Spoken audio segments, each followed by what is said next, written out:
kinderen naar de overkant gaan, kunnen wij het evangelie naar Lukas opnieuw openen in hoofdstuk 2. En ja, ik wil inzoomen op de vers neer op boord, vers 9 tot en met 11. Broeder Jeff heeft de vers 1 tot en met 21 voor ons voorgelezen. Een heel bekend stuk.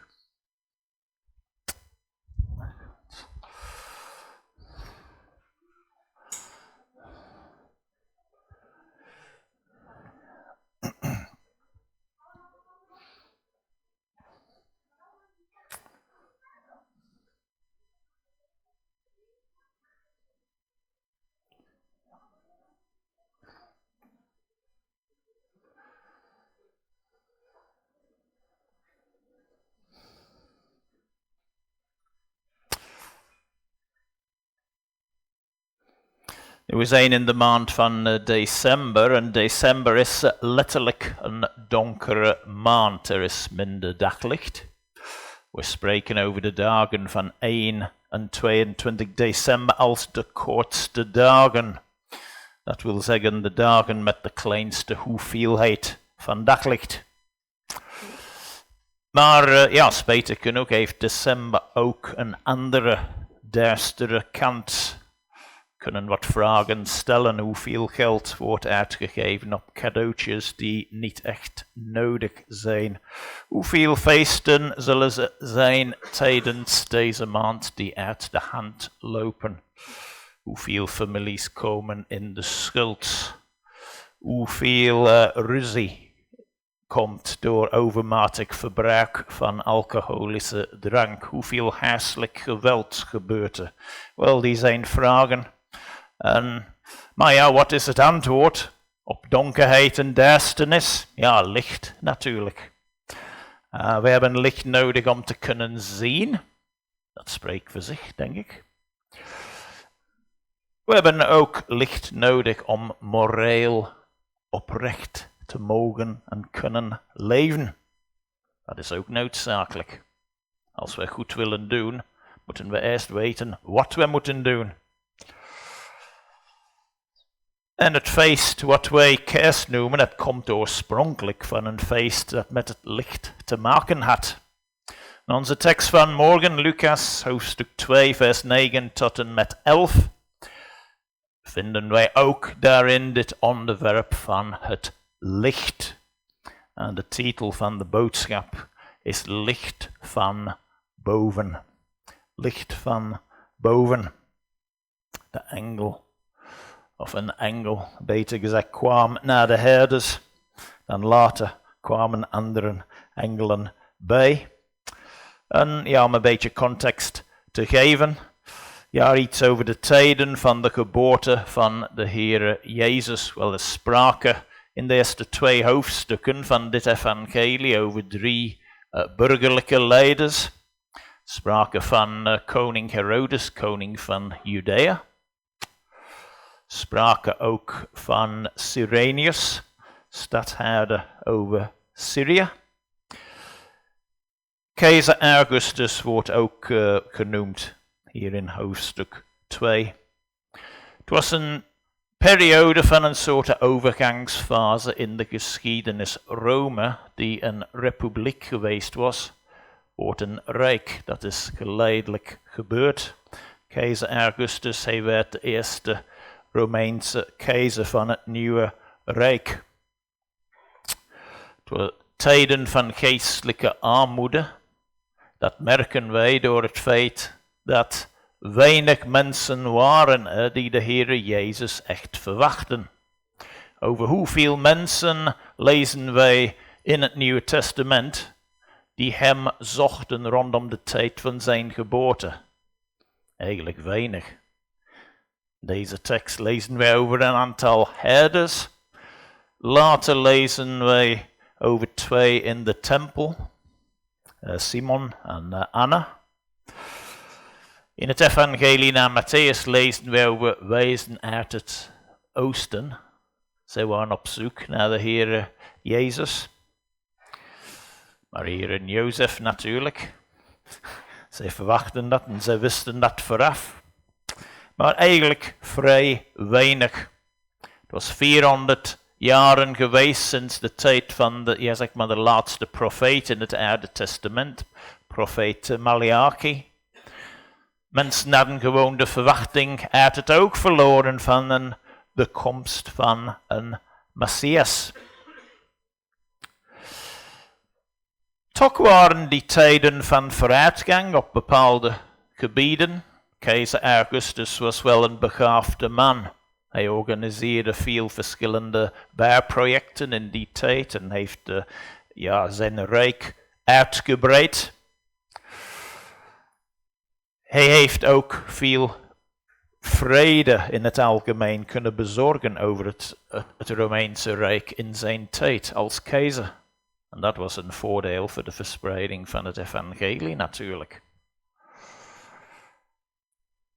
Maar interessant genoeg was hij met al zijn machten, al zijn prachten, al zijn grote bouwprojecten enzovoort. Hij was maar een klein instrument in de hand van God om een inschrijving te organiseren of een volkstelling.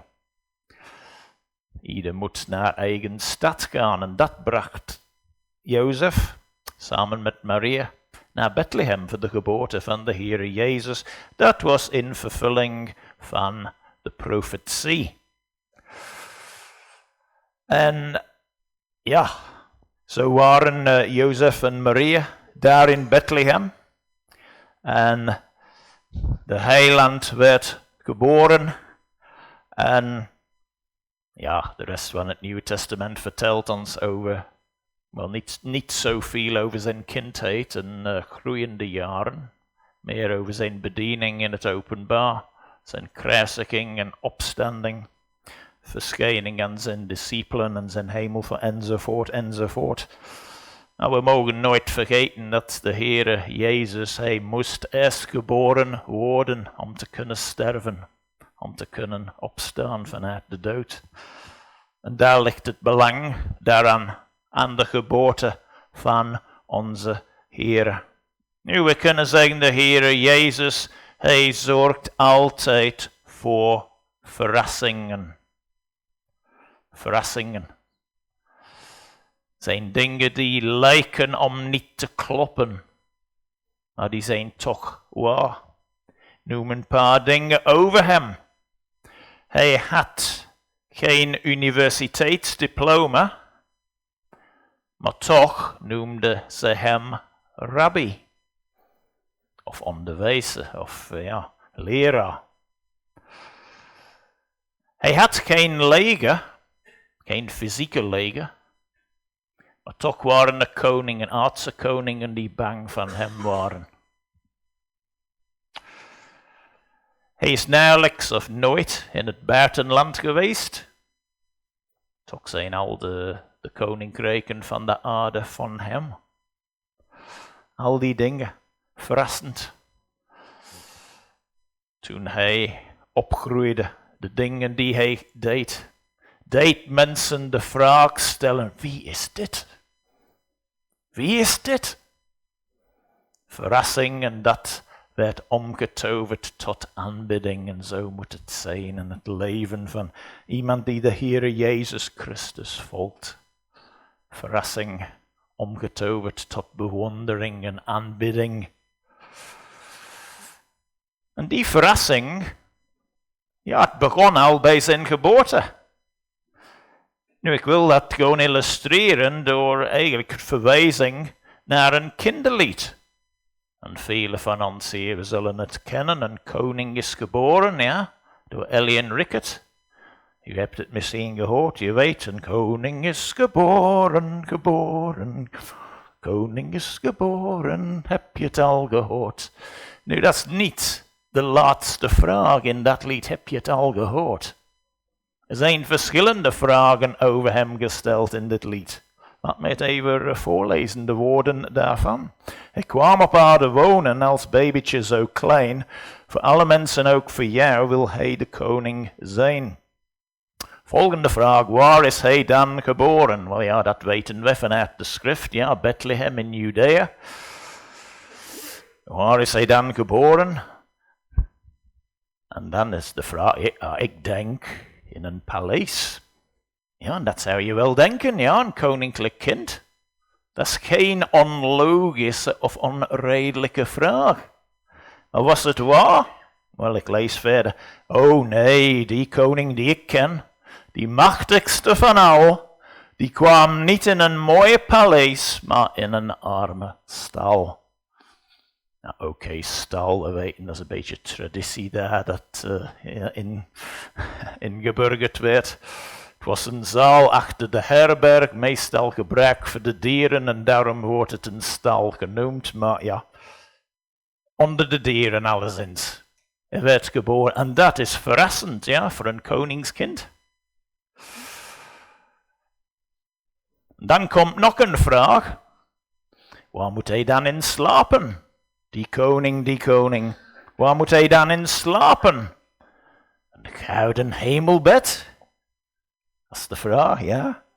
Zou je denken, koningskind? Waarom niet? Antwoord, oh nee. Die koning die ik ken, die geeft geen bed van goud. Geen pracht en praal, maar o zo kaal. Een kribbetje van hout. Ja, een kribbetje, ja, wat is dat? Ja, het is een voedingsbak voor de dieren. Daar kwam hij terecht. Is dat niet verrassend voor een koningskind? En dan een volgende vraag, wat draagt hij dan voor kleren? Die koning, wat draagt hij dan voor kleren? Een jas van hermelijn. Geen onlogische vragen. Maar, antwoord, oh nee, die koning die ik ken, die heeft er zelfs niet één. En ook geen hemdje van satijn, maar doekjes om zich heen. En dan, in dat lied komt een beetje interesse. Oh ja, waar kan ik hem vinden dan? Hoe kan ik hem dan vinden, die koning? Hoe kan ik hem dan vinden? Weet jij misschien de weg? Dat is een beetje interesse nu, nieuwsgierigheid. Dat is een interessant karakter. Koningskind, niet geboren in een paleis, geen fijne klederen, geen mooie bed. Ja, ik wil hem zien, ik zou hem graag ontmoeten, kan dat? En dat kan. Wel, het lied, het eindigt met de woorden, die koning is dicht bij je. Je hoeft niet ver op reis. Vraag hem in het kribje van je hart. Dan wordt het een paleis. Dus nieuwsgierigheid en verrassing. En het uiteindelijk voor diegenen die tot de Heere Jezus komen, het wordt veranderd tot aanbidding. Een wonder. Een wow-factor. Wie is dit? Dit is anders. Die is anders. Wat hij doet, wie hij is. En zo willen we hem aanbidden. En wel, in dit hoofdstuk hier zitten er ook verrassingen. Het licht kwam van boven. Licht van boven, de titel van de boodschap. En het licht komt tot gewone mensen. Ik lees opnieuw vers 8 en vers 9 hier van Lukas 2. En er waren herders in diezelfde streek die zich ophielden in het open veld en 's nachts de wacht hielden over hun kudde. En zie, een engel van de Heere stond bij hen en de heerlijkheid van de Heere omscheen hen en ze werden zeer bevreesd. Wel, tot wie kwam het licht van boven? Wel, het antwoord aan herders. Wat waren ze? Wel, ze waren arme mensen. Ze verdienden niet zoveel van het werk wat ze deden. Werkende mensen, kun je zeggen. Misschien in onze tijd, in onze samenleving, zouden we hen arbeiders noemen. Ze waren Joden, maar door de natuur, de aard van hun werk, konden zij zich moeilijk altijd aanhouden. En ja, al de regels om ceremonieel rein te blijven. En ze werden dan wat geminacht. Ze waren aan de marge van de maatschappij, kun je zeggen. Marginalen. Maar die waren de mensen tot wie God sprak, maar gewone mensen. Het woord kwam eerst naar hen, niet naar de grote figuren op de aardbol van die tijd. Het kwam niet naar koning Herodes, niet naar stadherder Cyrenius, niet naar keizer Augustus. En ook niet naar de religieuze figuren van de tijd. Niet naar de priesters, niet naar de schriftgeleerders, niet naar de farizeeën. Arme, hardwerkende herders. Het licht komt tot gewone mensen. Nu we weten, ze waren godvruchtige mensen. Dat zien we duidelijk van hun reactie. Wat ze hoorden van boven, wat ze ontvangen hadden, willen ze dat gaan vertellen. En ze gingen naar Bethlehem, maar dat is een beetje verder in de tekst. Zover ga ik niet van morgen. Maar ze luisterden naar wat God gezegd had. Ze namen het aanbod, ze namen het tot hen in hun hart. En ze gaven het door. Ze hadden een ontmoeting met de levende God. En ze wilden dat doorgeven. Het licht komt tot gewone mensen. Tweede punt, het licht spreekt. Het is een engel van de Heere die kwam. Dat lezen we hier in vers 8. Wat is een engel in essentie? Wel, het is hetzelfde woord in de grondtekst voor een boodschapper. En dat is een goede samenvatting. Engelen, zij brengen boodschappen. Zij vertellen iets.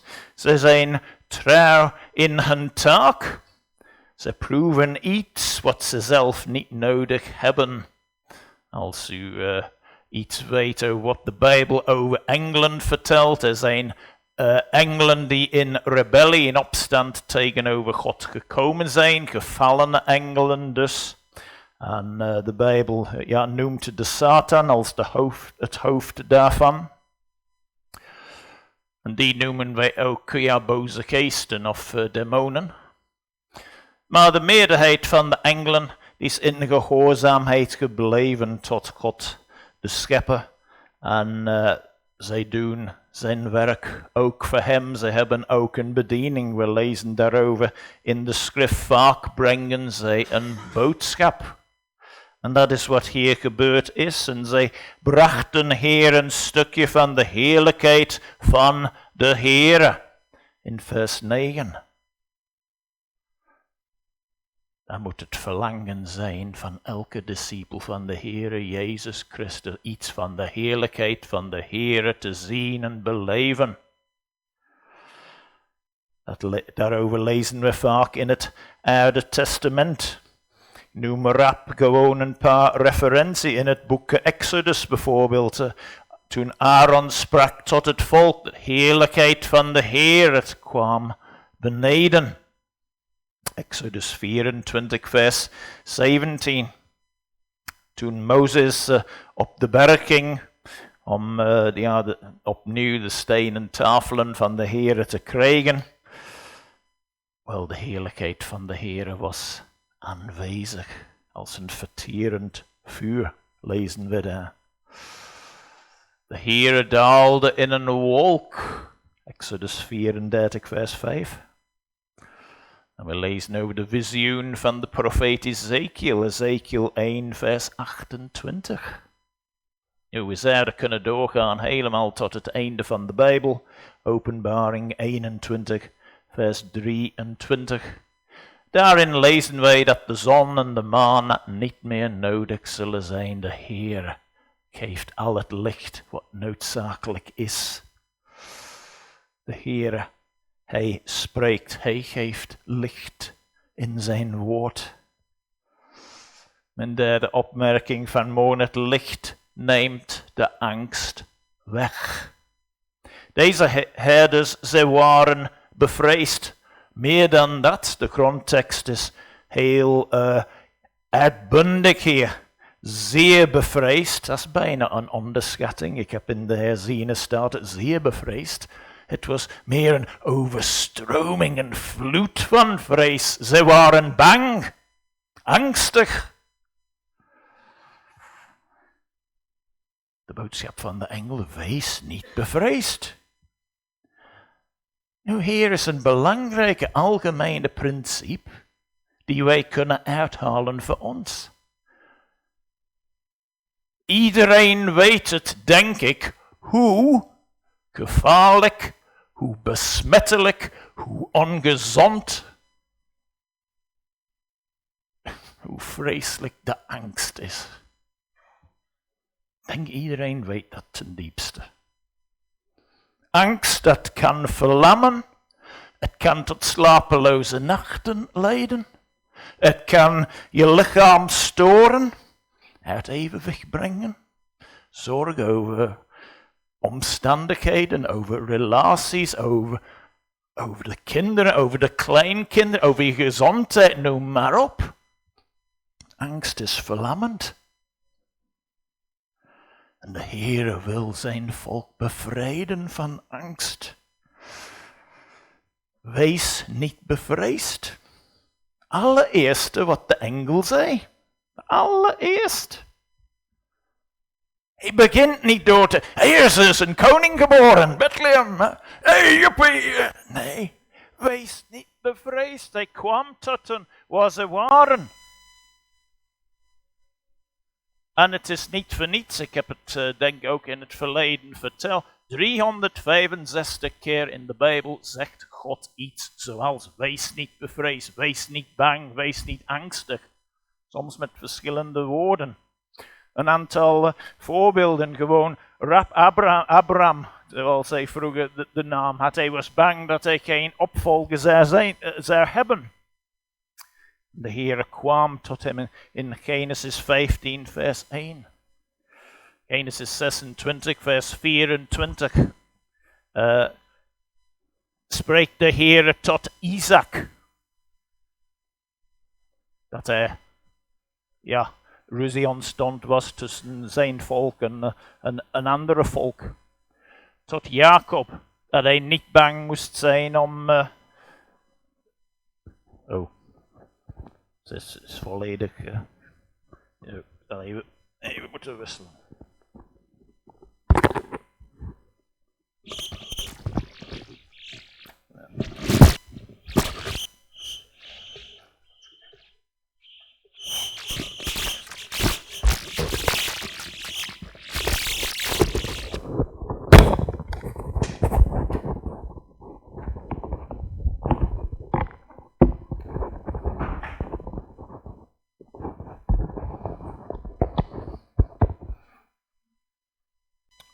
Tot Isaac en dan tot Jacob, dat hij niet moest bang zijn om te gaan naar Egypte, waar Jozef zijn zoon was. Dat is Genesis 46, vers 3. Dat is maar 3 voorbeelden van het eerste boek in de Bijbel. Nu hier in dit evangelie, het evangelie naar Lukas, is het al 2 keer voorgekomen. De Heere sprak, of een engel, sprak tot Zacharias, vader van Johannes de Doper. Hij was in de tempel, Lukas 1 vers 30. En dan 1 vers 13, sorry, ben mis. Dan een beetje verder in vers 30 van hoofdstuk 1 spreekt de engel Gabriel tot Maria. Zij was bang bij die verschijning, maar die eerste woorden, wees niet bevreesd. De Heere wil zijn kinderen bevrijden van angst. En dat zien we hier. Dus de eerste woorden van die engel, wees niet bevreesd. Dat is gemakkelijk om te zeggen, maar op welke basis kan dat wel? Omdat de Heere God almachtig is. Hij is het die de macht heeft boven de vrees, boven de angst. Wel is het zo dat de Bijbel over een positieve vorm van vrees spreekt, de vrezen des Heeren. Dat kunnen we misschien beter beschrijven als eerbied of ontzag, maar dat is iets anders. Negatieve angst en vrees, de Heere wil zijn kinderen bevrijden. En bent u vanmorgen bang voor iets, bang voor iemand? Breng het tot de Heere in gebed, stoot uw hart uit. Wat uw omstandigheden ook mogen zijn, wat uw zorg, wat uw angst mogen zijn, breng het bij de Heere. De Heere verzekert ons in zijn woord, de volmaakte liefde dat drijft de vrees uit. Dat is in de eerste Johannesbrief. Volgende punt, het licht brengt vreugde. Het licht brengt vreugde. De engel zei dan, nadat die gezegd had, wees niet bevreesd, want zie, ik verkondig u grote blijdschap die voor heel het volk wezen zal. Het was voor iedereen. Nu in de context wordt dat gericht op de Joden. De Heere Jezus kwam eerst tot zijn eigen volk. Later is dat uitgebreid naar de heidenen. Maar het is voor al het volk. Dat is een principe daar. En het is een blijde boodschap. Het evangelie is goed nieuws en dat mogen we nooit vergeten. Dat de Heere op aarde kwam om zondaren zoals u en mij te redden. En dat hij de prijs van onze zonde betaald heeft. De Heere wil vreugde geven. En dat zijn kinderen van hem kunnen genieten.